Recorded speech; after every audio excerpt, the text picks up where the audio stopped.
तो लीजिए दोस्तों, कक्षा 9वीं वाले विद्यार्थी बार बार कमेंट कर रहे थे कि सर आप हमें आईएमपी क्वेश्चन बताइए, क्योंकि वायरल पेपर किसी भी प्रकार का वायरल पेपर नहीं होता है। इसलिए तो मैं आप लोगों को वायरल प्रश्न ना बताकर आपको ऑब्जेक्टिव टाइप जो प्रश्न हैं आप लोगों के IMP question, most important question जो आपकी ब्लूप्रिंट है, उस ब्लूप्रिंट के आधार पर मैं आपको बता रहा हूँ। ठीक है, तो दोस्तों अच्छे से आप इनको याद कर लीजिएगा। सभी के उत्तर मैं आपको बताऊंगा। सर्वप्रथम हम बात करेंगे, सही विकल्प चुनकर लिखिए। देखिए, शब्द के अंत में जुड़कर उसका अर्थ परिवर्तित करने वाले शब्दांश कहलाते हैं। एक बात आपको यहाँ पर ध्यान रखनी है, जो अंत में जुड़ते हैं उनको तो हम बोलते हैं प्रत्यय। ठीक है, और जो प्रारंभ में जुड़ते हैं, ठीक है, जो प्रारंभ में जुड़ते हैं उनको हम बोलते हैं उपसर्ग। तो दोनों चीज़ आप याद रखिएगा। ठीक, तो इसमें करेक्ट आंसर आएगा प्रत्यय। क्या होते हैं? अंत में जुड़कर अगर मान लीजिए किसी भी शब्द का अर्थ परिवर्तित कर देते हैं तो उन्हें हम क्या कहते हैं? प्रत्यय कहते हैं। अब प्रत्यय का उदाहरण भी देख लीजिए। जैसे मान लीजिए यहाँ पर मैंने लिखा दूध वाला, तो यहाँ पर जो वाला शब्द दिया है ये अंत में जुड़ा हुआ है। ठीक है, तो इसका अर्थ परिवर्तित हो गया। तो इस प्रकार से ये क्या है? प्रत्यय है। प्रत्यय क्या है? इसमें तो वाला प्रत्यय लगा हुआ है और वाला प्रत्यय लगाकर पूरा शब्द बनाया गया है। इस तरह से आपको याद रखना है। अगला देखिए, वर्णों के सार्थक योग को क्या कहते हैं? तो वर्णों का जो सार्थक योग होता है, या फिर हम यूँ कहें कि वर्णों का जो सार्थक समूह होता है उसको हम शब्द कहते हैं।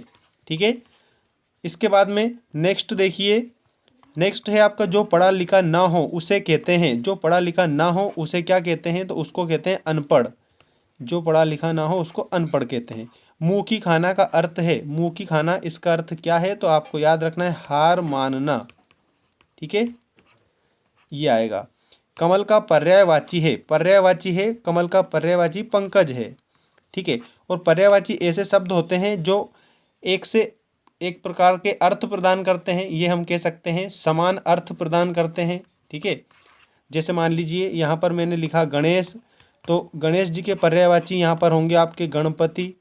ठीक है, गणपति, गजानन, गजानन, लंबोदर। ठीक है, इस प्रकार से तो ये पर्यायवाची शब्द हैं। तो कमल का पर्यायवाची पंकज होगा। ठीक है, अब इसके बाद में नेक्स्ट आप क्वेश्चन देखिए। नेक्स्ट आपका जो क्वेश्चन है ये इस प्रकार है, रिक्त स्थानों की पूर्ति कीजिए। आचार के पूर्व अति उपसर्ग जोड़कर बनेगा। तो आचार जो है ये शब्द है, इसके पहले पूर्व मतलब होता है एक प्रकार से प्रारंभ में। ठीक है, प्रारंभ में अगर हम जोड़ेंगे अति तो क्या बनेगा? अत्याचार। अति प्लस आचार। ठीक है, तो ये अति उपसर्ग है, ये भी ध्यान रखना है आपको। तो इसमें करेक्ट होगा अत्याचार। इसके बाद में कमाई में प्रत्यय है। ठीक है, तो कौन सा प्रत्यय है कमाई में? तो यहाँ पर आपको याद रखना है आई प्रत्यय है, तो आई आप इसमें याद रखिएगा। सदाचार का विलोम है, सदाचार का जो विलोम होता है वो होता है दुराचार। ठीक है, सदाचार का विलोम दुराचार होता है। और जो अधिक बोलता है उसे क्या कहते हैं? तो जो अधिक बोलता है उसको बोलते हैं वाचाल। इसमें वाचाल आएगा। अन्य भाषाओं के संपर्क के कारण हिंदी में आने वाले शब्द कहलाते हैं। अन्य भाषाओं के संपर्क में आने के कारण जो हिंदी में शब्द आ जाते हैं उनको हम कहते हैं विदेशी शब्द, क्योंकि विदेश से आए हुए शब्द हैं। अन्य भाषाओं के जो शब्द हैं उनको हम विदेशी शब्द कहते हैं। ये आपको ध्यान रखना है। ठीक है, और अब ये आपकी जो जोड़ी है, ये जो जोड़ी आप देख सकते हैं, जोड़ी में भी आप लोगों को अच्छे से याद होना। अनु तथा भाव के योग से क्या बनेगा? तो अनु और भाव के योग से अनुभाव बनेगा। ठीक, और इसके बाद में भूमि, भूमि देख लीजिए, भूमि के लिए धरा आएगा आपका। ठीक है, और ग्राम, ग्राम का जो तद्भव रूप है वो क्या है? गांव। और इसके बाद में दांत खट्टे करना, इसका अर्थ है परास्त करना। और इंद्र का जो पर्यायवाची है वो क्या है? तो वो है सुरपति। तो ये आप इस प्रकार से इसको कंप्लीट करेंगे। और मैं आपको क्वेश्चन बता रहा हूँ, वो भी आप देखिए कि एक वाक्य में उत्तर दीजिए। उपसर्ग शब्द कहाँ जुड़ता है? तो ये जुड़ता है प्रारंभ में। ठीक है, प्रत्यय शब्द कहाँ जुड़ता है? तो ये जुड़ता है अंत में।